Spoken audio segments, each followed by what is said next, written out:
If you're a contractor and you're wanting to increase profits, pay attention to this video. You have to know the numbers. You're an entrepreneur, you're a business owner. It's not good enough just that you are good at your craft. This is one of the reasons why a lot of businesses go out of business. You're adding $80,000 more just by simply choosing how you negotiate your contract. In this video, I'm going to be showing you guys, contractors, how to increase your profits, your net profits, by at least $80,000 by showing the example that I'm going to go over here with Derrick. He's with EverPro Painting.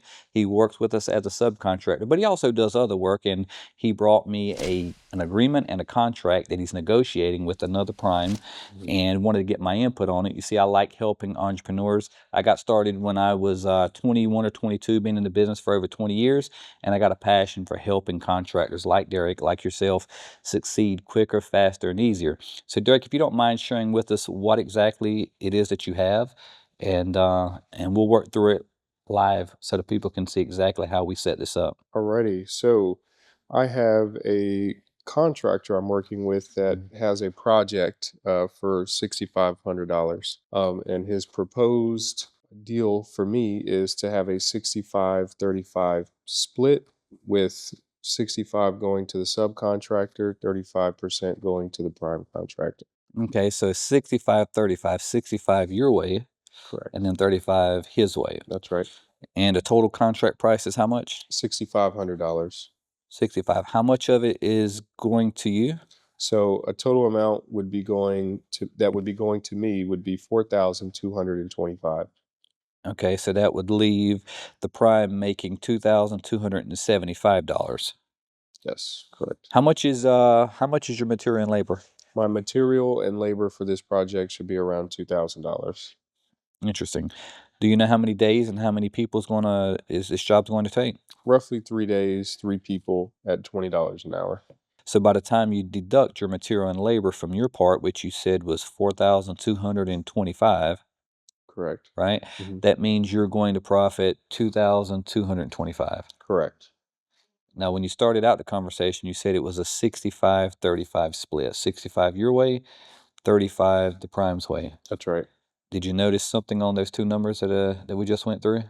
Well, what I noticed is that that's for the total amount. When you start breaking these numbers down, you look at what is actually going out, what we're actually spending, and it looks like I'm actually taking more of the responsibility here on this contract.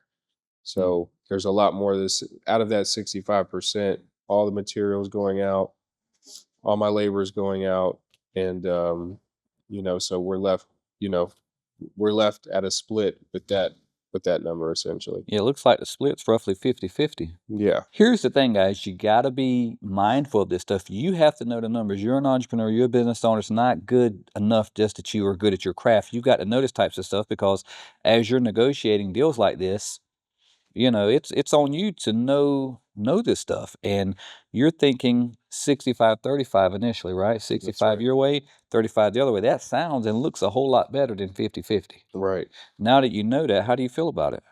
Well, it definitely makes me think that I need to have more knowledge and information on how these things actually work, how contracts work, and to be up to speed on those sort of things, because they can look one way on the outside and be something different once you actually break it all down. Yeah. And I imagine you've already inked this deal, right? Yeah, that's correct. So, but the good thing is you're learning a very valuable lesson on the first one, right? That's right. And it looks like you're still going to make some profit. Correct. But here's the thing.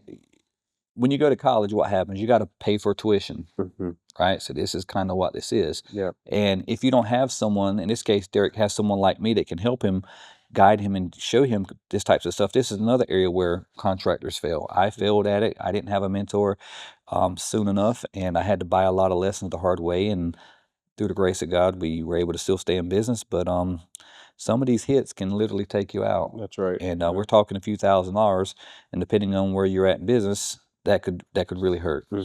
And the next thing is that now that you know that, I'm sure you're going to do a good job, do just as good a job as what you were going to do, no matter what. Right. You can go back and renegotiate, or when you do another job, you negotiate.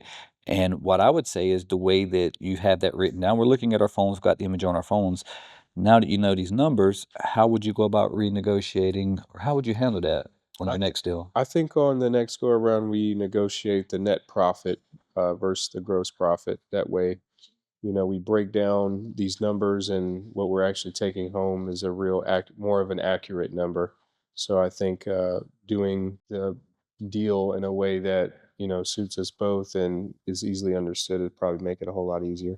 Now, with that being said, here's the bright side. You're also going to be able to increase your profit margins substantially without increasing any work just by knowing how to negotiate or renegotiate contracts Hmm. based on how they're being presented, right? Right. So in this case, we've done the math, and it looks like that if you were to renegotiate this particular contract, for an example, you could add $80,000 more once you scale this job out for a year. Right. Meaning that if he had this same type of repetitious jobs once a month or whatnot, this would add up to be an additional net profit of $80,000 just by Yes. simply negotiating or renegotiating this 65-35 split off the contract price and going with a split on the net profit, Correct. right? So you're ending up with a 50-50 split on the net profit. And then you would basically want to do like a 75-25 or 80-20 on the net profit and not the contract price. Correct. So that's key whenever you're negotiating. Know this types of stuff, know what you're negotiating on, so that way you can do this math, you can see how much money you're making or how much money you're losing depending on which way your contract is written. In this situation, Derrick's going to make another $80,000 a year when negotiating or renegotiating his price off of the net profit, which essentially means he goes from making $160,000 a year to $240,000 a year. Yeah.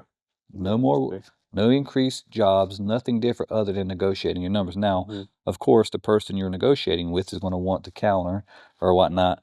What do you think how do you think that's going to go? If you thought about that, how are you going to overcome that?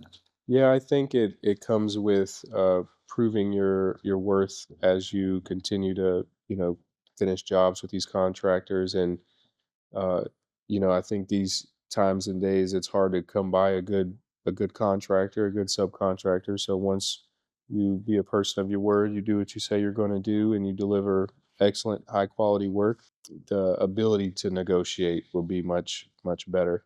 So a lot of the times you get your foot in the door, you do what you have to do to stay at the price that they're asking, and once they see your worth and they see your value, then the negotiation starts to happen.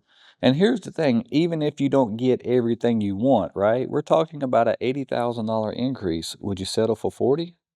Would, Yeah, repeated work? absolutely, absolutely. Yeah, if it's something that is going to be consistent and there's a good business relationship there where we can all keep moving and keep our guys going, then I think I definitely would settle for 40. And that's something you guys as contractors need to really think about, is that imagine the ability while negotiating, knowing when you're adding another extra additional 40K to your bottom line Mm-hmm. with this one contractor. For intent and purposes, let's look at it like this.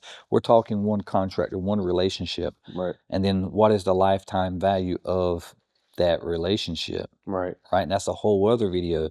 So, but on a high level, if you're thinking like, okay, I'm going to renegotiate this, in worst case, we'll settle at half that, we'll split it 40-40, Mm-hmm. but you're making this additional $40,000 off for contractor A on an annual basis. And most subcontractors want to work for at least 3 to 5 different builders, Yeah, right? absolutely. And you're able to do that across 3 builders. Mm-hmm. That's 40, that's 80, that's 120. That's right. Yeah. Right? Mm-hmm. Or if you're working with 6, then you just scale that out. And some of them you might be able to negotiate and get the full 80. Mm-hmm. So if you did 80 twice, right? And That's then you right. did 40, Yeah. you're still adding multiple 6 figures Mm-hmm.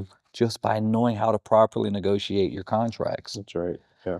So hopefully, guys, you can take what you've learned here, apply it to your business, and learn when you're negotiating on a net profit or when you're negotiating on a contract price, and know all the pros and know all the cons and how it affects you and your bottom line.